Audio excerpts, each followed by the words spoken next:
In the last 3 lectures, I emphasised the role played by a teacher when he or she confronts a class of students and takes most of the initiative. In this lecture and the next one, by contrast, I'm going to start considering classes in which the students have to take responsibility for more of the work, and in which the teacher plays the role of a guide on the side rather than the sage on the stage. If seminars and discussion classes are going to be worthwhile, however, the students have got to come well prepared. In practice, that means that we, their teachers, have got to cultivate in them good work habits.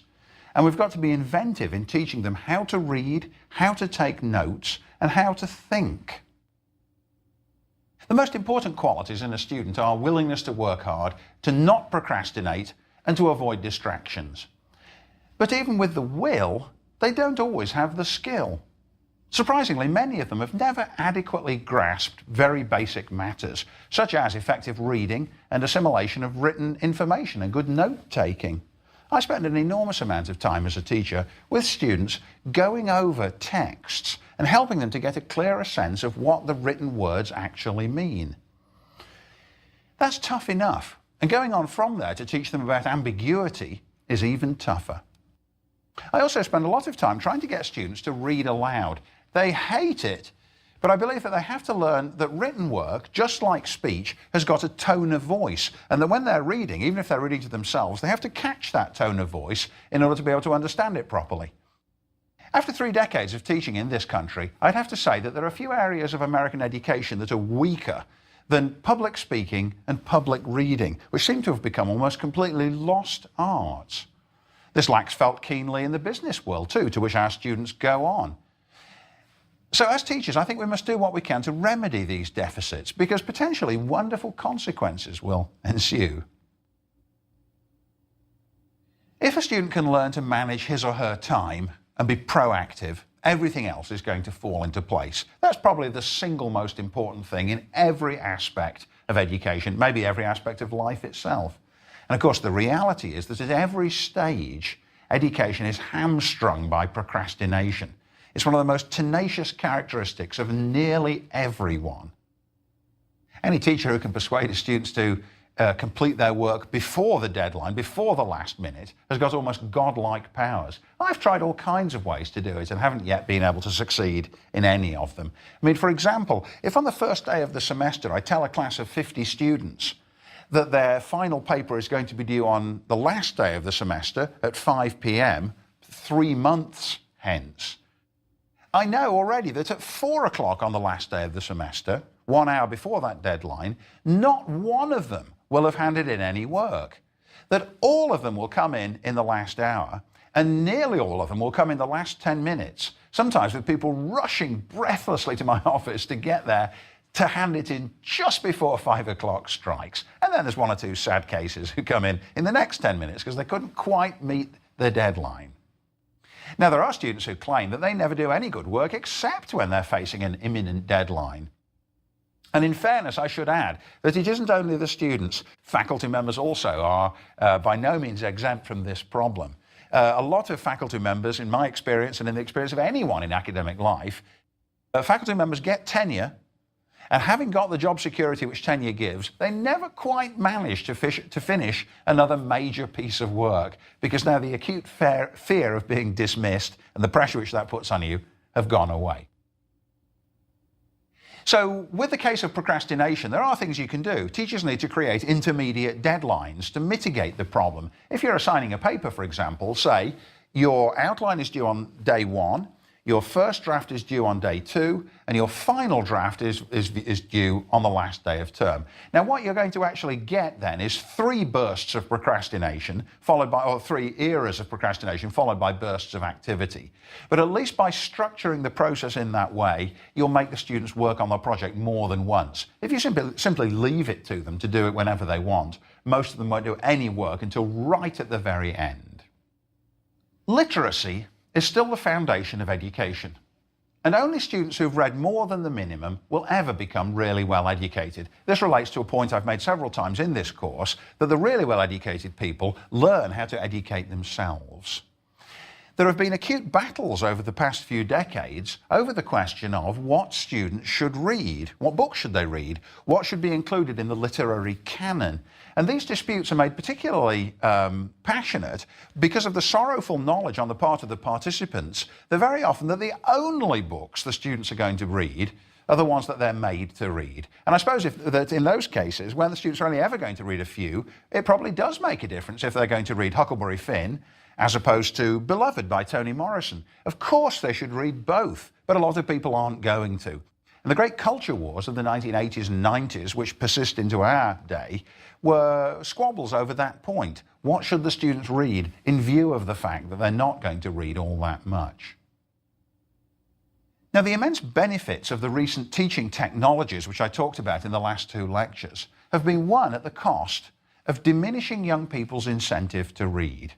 Now, this makes me sound like a fuddy-duddy, and it's a name I'm happy to take on. It's an unending lament. Ever since the invention of cinema and the invention of radio in the early 20th century, teachers and old folks have been complaining about how young people with the new technology won't read.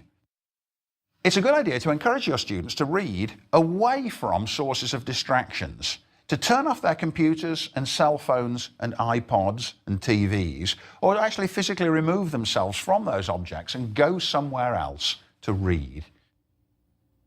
Think about reading. It's a slow pleasure.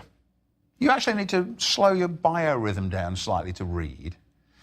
And all the electrical media, all the electrical things the students have got will upstage it if you let them. Students need to learn how to adapt themselves to the pace of written words, and to cultivate the practice of reading uninterruptedly for long periods of time. Every phone call, every text message, every email breaks their concentration. Of course, those things have got their place, but students sometimes need to be removed from it. They need to learn to read in places that are physically remote from the machinery. I have got into the habit recently of assigning a few optional extra readings each semester. And I grade very generously students whose written work shows evidence that they have in fact opened these books and read some of them. But of course the reality is that it's a struggle to get students to read even what was assigned. Only a tiny minority are going to do more than that minimum. Now in the workplace, all the same things apply. The challenge is to find time for concentrated reading, especially if you're very pressed by all kinds of deadlines. But it's also critical to teach people to read quickly and to get them to grasp vital information, to skim what's less useful, and then to share the information they've gleaned by reading in a concise way. Many of the same techniques which are useful in classrooms are useful in business as well. If a team is reading the same material, instruct the members to highlight what they think are the key points and then compare what everyone highlighted to see how well or how poorly they actually got the point. And if you find that key points are being missed, discuss what was missed and why it was important. Similarly, if reading and reporting are regular parts of the job, it's often very revealing to have a work session where you simply ask people to describe their approach to the task. How do you do it? How do you read? How do you derive the information? How do you summarize the information? And this provides an opportunity for some useful informal teaching. And then keep track of the best practices in the hope that the best of your students or the best of your employees can teach the others how to do it more effectively. Now, reading aloud and rereading are the master keys to full understanding of anything that's written down. You have to be willing to read it aloud, and you have to be willing to do it more than once. When I ask a student to read something aloud, I listen carefully and I can at once judge how well they've comprehended what's been written, how well prepared they are, how well they understand the vocabulary, and above all, how well they understand the mood and the tone of the thing that they read. Students who stumble over key words or mispronounce them probably don't know what they mean and probably haven't bothered to look them up in the dictionary, even though I'm constantly telling my students you must use the dictionary when you're doing these readings. The course deals quite extensively with reading technical literature.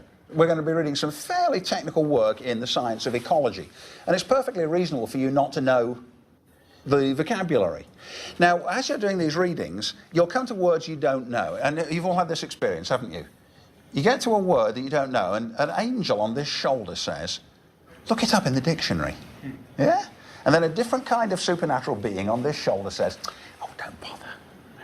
You know, you think, oh, I'll get it from the context. Sometimes you can get it from the context, but often you can't.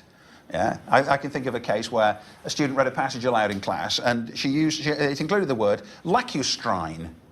And I said, what's your dictionary say about lacustrine? She said, oh, I didn't look it up. I said, well, what does it mean?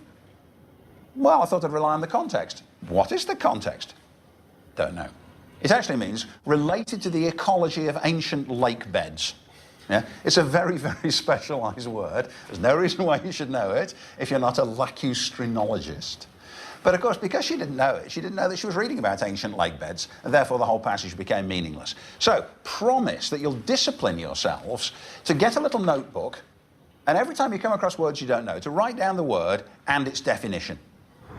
Now that may seem like a painfully elementary matter, but actually it's a huge issue, getting the students to look up the words and to write out their definitions. I insist on it every term. You saw there in the clip, that was the first day of the semester. And virtually everyone, after saying that they will get a vocabulary notebook, then fails to do so. They mean to, but they just never quite get round to it. So it isn't long before I hold a vocabulary quiz, just giving them 5 difficult words from that day's reading. And the normal grade is 0. Because they're words that the students haven't previously met, and they didn't think I really meant it. All right, that's the first thing, the dictionary. Second, reading aloud. Students who read aloud expressionlessly can rarely paraphrase what they've just read, because they didn't catch the author's tone of voice, whether the writing was indignant, or ironic, or eager, or dismayed. They missed that. It was just a set of words. Now here's a scene from the first day of my environmental history class, within a few seconds of what you just saw. Before the students have done any prepared readings, I bring out a few passages for them to read aloud. Passages are usually highly relevant to the course we're doing, and they need a sensitive reader who's alert to their emotional character. One of the books I used this time was Silent Spring, Rachel Carson's great environmental classic from the early 1960s. And I asked one of the students to come out, just chose a student at random, and here's how she read. Okay, off you go. Future historians may well be amazed by our distorted sense of proportion. How could intelligent beings seek to control a few unwanted species by a method that contaminated the entire environment and brought the threat of disease and death even to their own kind? Yet, is not our real problem one of overproduction? No, come on, emphasis. Yet, is not our real problem one of overproduction? No. You mustn't let your voice fall on the last word. It's in italics, isn't it? Come on.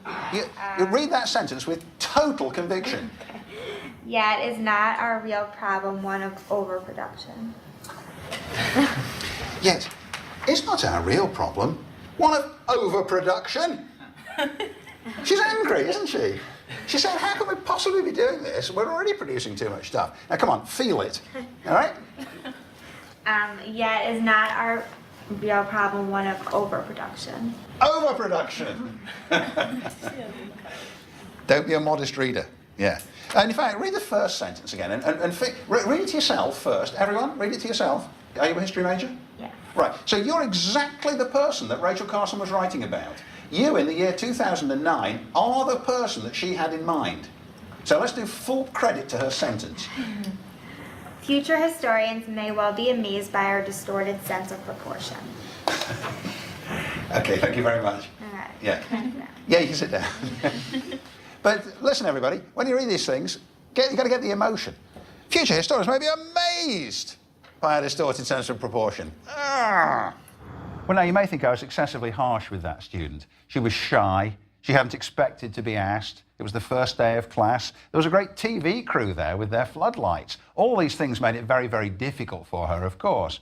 But you probably noticed that even when I pushed her on it, she couldn't give any kind of expressiveness to the words. It was just text that whose meaning she didn't really entirely feel.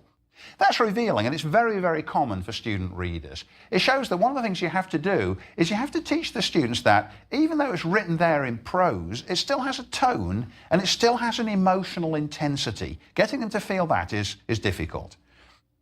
Now here's a slightly better student reader, or a distinctly better student reader. Listen to the variety in her cadence and to the way in which she slows down when she reads a list of adjectives so that each one's clear, and how she shows by her expression that the passage is itself a discussion of a controversy. Now, this is a passage from the environmental writer William Cronin. Off you go. Recent scholarship has clearly demonstrated that the natural world is far more dynamic, far more changeable, and far more entangled with human history than popular beliefs about the balance of nature have typically acknowledged. Many popular ideas about the environment are premised on the conviction that nature is a stable, holistic, homeostatic community capable of preserving its natural balance more or less indefinitely if only human can avoid disturbing That should be humans. Sorry. if only humans can avoid disturbing it.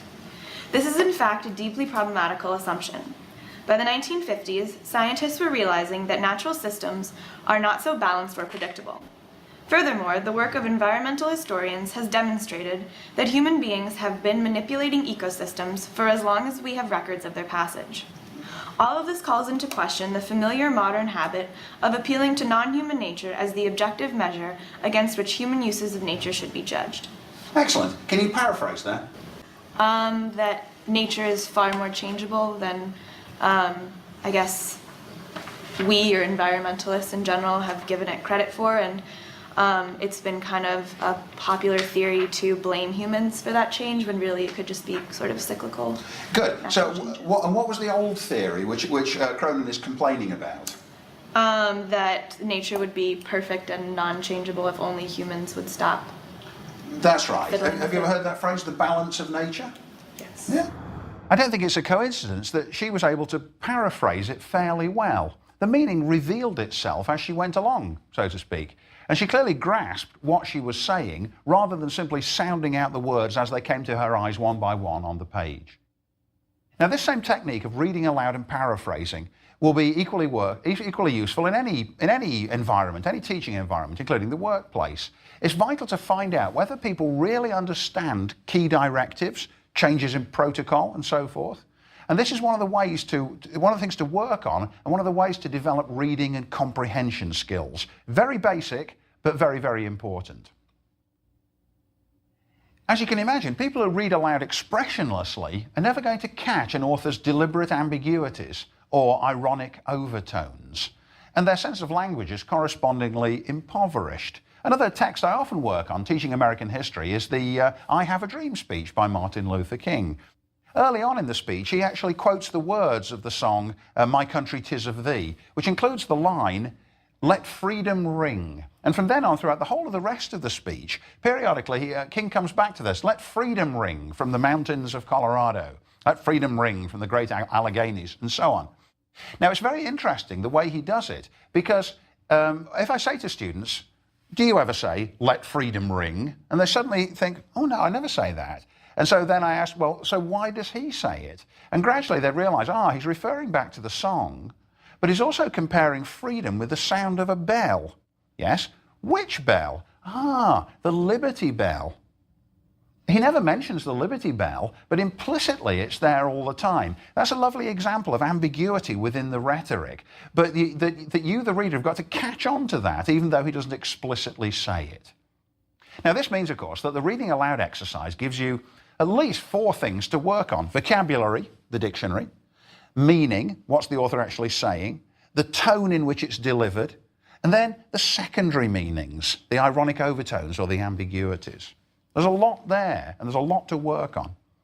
I read aloud to my classes often from our assignments, partly as a way of modelling for them the vividness of what they're reading, and also to get hold of some secondary implications. So here's me reading a passage from Fisher Ames's Eulogy to George Washington. I've mentioned this document already, written in 1799 to commemorate Washington at the time of his death, and comparing the recently deceased president first to a lighthouse, and then comparing the lighthouse to a star.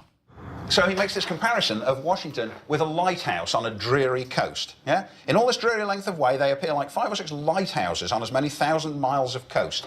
They gleam upon the surrounding darkness with an inextinguishable splendour, like stars seen through a mist. But they are seen like stars, to cheer, to guide, and to save. Washington is now added to that small number. Right, so he begins by saying he's like a lighthouse which sends a little light into an otherwise dark and gloomy environment.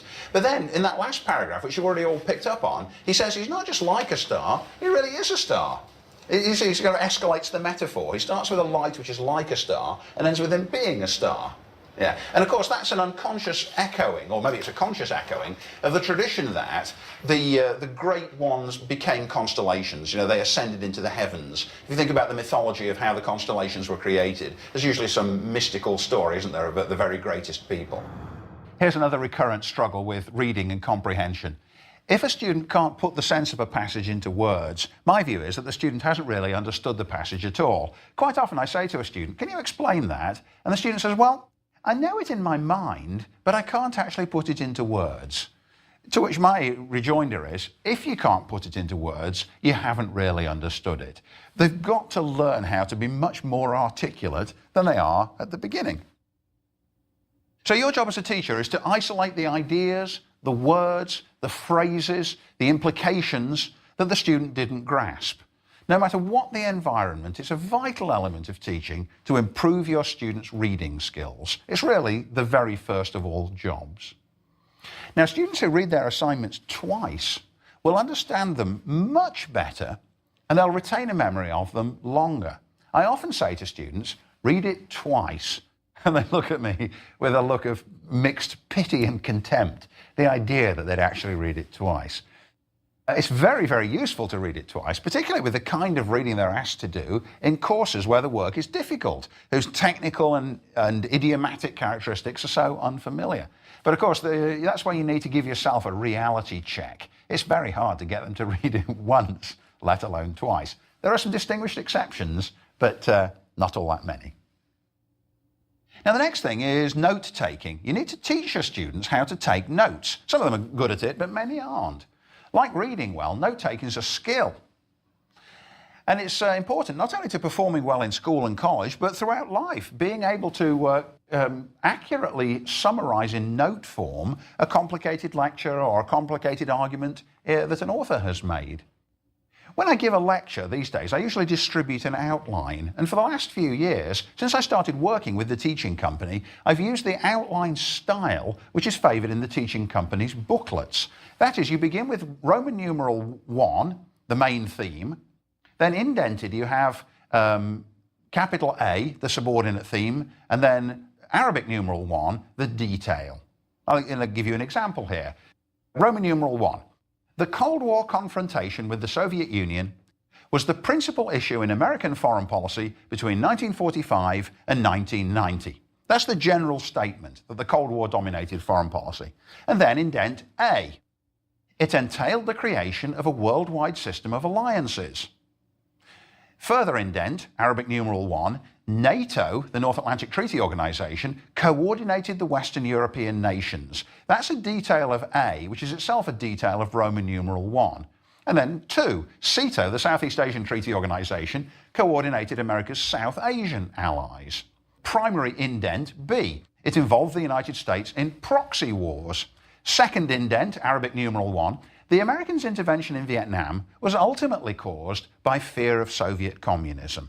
Now, something like that gives a beautiful skeleton outline, all in full sentences, of what the whole lecture means. It contains the skeleton, and it shows the students what are the most important themes for them to be thinking about. And it's useful as well, in the sense that as we're going through the lecture, I very often say, now we're moving to Roman numeral number 2. And that's a prompt to me that another section, a new section of the lecture, is about to begin. If you're lecturing well, they should be able to draw such a chart from scratch on the basis of what you've said. And again, you need to prioritize certain remarks and draw attention to them as a way of saying to the students, now we're moving to a new main theme. It's worth spending some time early on in a course describing and explaining this note-taking method, this summarizing method. And it's worthwhile encouraging them to outline their readings in the same way.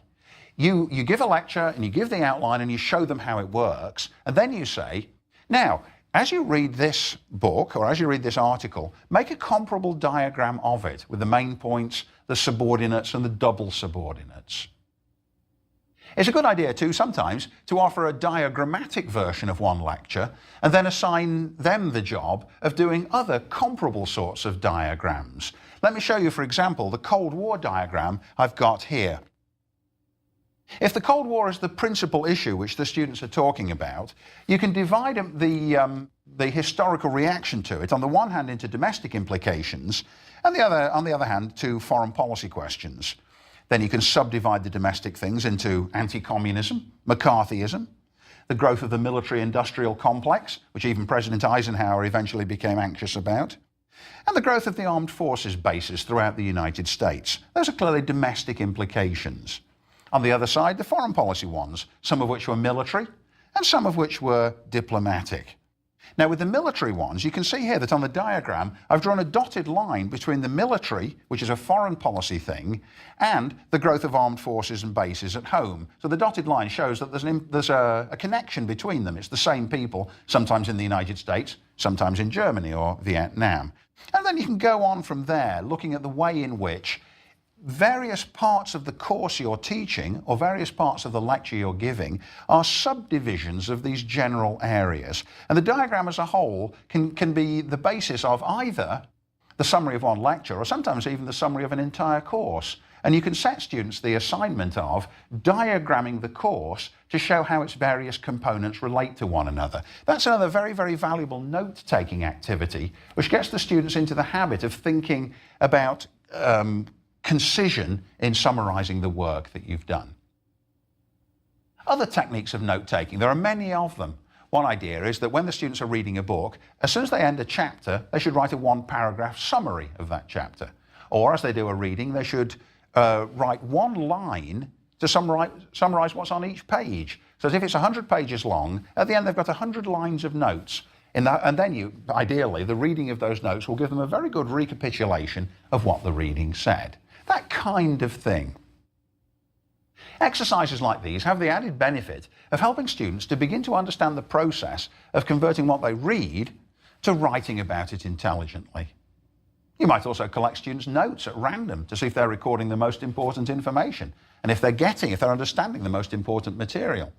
It's an opportunity which works in two ways. On the one hand, it helps them to keep notes better if they think you might look, but it also helps you because it shows whether they are in fact hearing what you want them to hear. If you took in an entire class's worth of notes and they'd all misunderstood, that's a warning to you that you didn't really explain it as clearly as you should have done.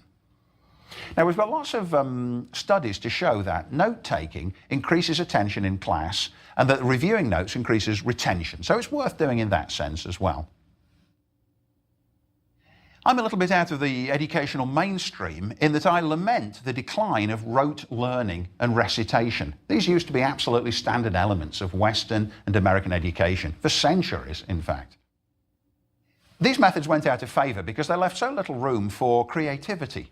But they were very, very useful indeed for developing memory and for enabling students to learn the most basic things. Of course, recitation must have been terribly dull from the teacher's point of view, simply sitting and listening to students one by one reciting memorized passages over and over. And I'm certainly glad that education's a great deal more than that these days, but I do think there's still a place for it.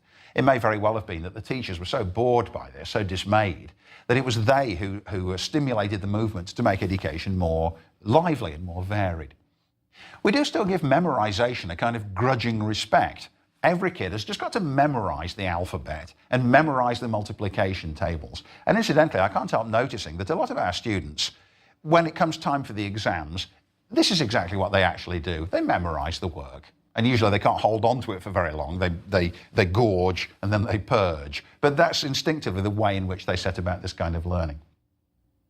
Here's an additional lamentation on my part. Students no longer learn speeches. They don't recite anymore. They don't learn poems to recite. And as I mentioned previously, the experience of actors and concert pianists suggests that the more you do it, the more you're able to do it. The capacity of your memory expands to accommodate more. It isn't that you've got a head of limited capacity which fills up. It expands to accommodate more things that you want to say. Well, now, teachers also have to show their students the role that's played by sentences, paragraphs, parentheses, footnotes, chapters, prefaces, and conclusions. Another lack in American education these days is that nobody studies grammar or rhetoric formally. These, again, they're almost forgotten arts. So that quite often students can sense that something's going on in the case of short sentences, for example, which I mentioned earlier, but they're not able to say why. Why is it that certain kinds of writing are effective? Again, I think the study of rhetoric would help greatly in improving students' writing ability and reading ability. Sometimes you should select a suitable passage for intensive study and then ask the students, what does this paragraph do? That's a question that often they've never been asked. What does this paragraph do? Does it inform the reader? Does it explain some previous information? Or does it persuade you of a certain way of thinking? In your close analysis of texts, show how certain phrases link one paragraph to the next one, and demonstrate the rhetorical effect of contrasting short with long sentences. Now, of course, students grumble about this. They often say to me, well, come on, Dr. Alec, we're in a history class. Why all this attention to language? But then my answer to them is this. We've got to study language because the past has gone by. The only thing we've got to bring it back to life is the language. And we must use it as accurately and as inventively as we can. Because poor language use by historians means failing to evoke the past. In other words, we're never going to understand the past unless we bring to bear on it the very best resources of the beautiful language we've got. If I show students the logic behind different types of writing, behind footnoting, behind paragraphing and so on, gradually they understand, yes, the purpose was to illuminate rather than to obscure. I'm often left thinking that entire classes could be spent just analysing one or two paragraphs, maybe one or two sentences in an ordinary academic article to help them to see exactly why it was written as it was. Now let's sum up. As a teacher at whatever level, you must resist the temptation of assuming that the students can already read properly. In most cases, they cannot. Their first reading gives them an approximate sense of an author's meaning. Then you need to get them to think more carefully about what's been written, how it's written, and why it follows certain rules, and what it should sound like when it's read aloud by a reader who's properly attuned to its meaning and its mood. Just as it's vital when you're lecturing to keep in mind what's going on by engaging the students with eye contact, so with reading, you've got to learn to feel what they're feeling and to listen to the implicit deficits in their reading and work on what that discloses about their comprehension. Reading and note-taking form the foundation of communication, critical thinking, and decision-making. So look for natural ways to teach and practice these skills. Try requiring review and revision of notes to make sure they accurately summarize the content. And don't be afraid to encourage students sometimes just to memorize. In the next lecture, we'll see how all these skills, all these basic learning skills, can be put to good use when the students get together in seminars.